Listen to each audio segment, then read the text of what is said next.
اور اس وقت کو یاد کرو جب اللہ تم سے وعدہ کرتا تھا کہ ابو سفیان اور ابو جہل کے 2 گروہوں میں سے ایک گروہ تمہارے لیے مغلوب ہو جائے گا، اور تم چاہتے تھے کہ جو قافلہ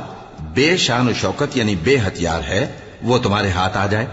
اور اللہ چاہتا تھا کہ اپنے فرمان سے حق کو قائم رکھے اور کافروں کی جڑ کاٹ دے، تاکہ سچ کو سچ اور جھوٹ کو جھوٹ کر دے، گو مشرک ناخوش ہی ہوں۔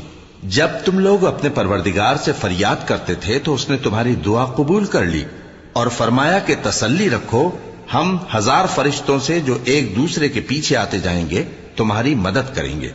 اور اس مدد کو اللہ نے محض بشارت بنایا تھا کہ تمہارے دل اس سے اطمینان حاصل کرے، اور مدد تو اللہ ہی کی طرف سے ہے، بے شک اللہ غالب ہے، حکمت والا ہے۔ جب اس نے تمہاری تسکین کے لیے اپنی طرف سے تمہیں نیند کی چادر اڑھا دی اور تم پر آسمان سے پانی برسا دیا تاکہ تم کو اس سے نہلا کر پاک کر دے اور شیطانی نجاست کو تم سے دور کر دے،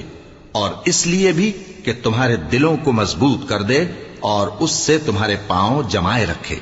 جب تمہارا پروردگار فرشتوں کو ارشاد فرماتا تھا کہ میں تمہارے ساتھ ہوں، تم مومنوں کو تسلی دو کہ ثابت قدم رہیں،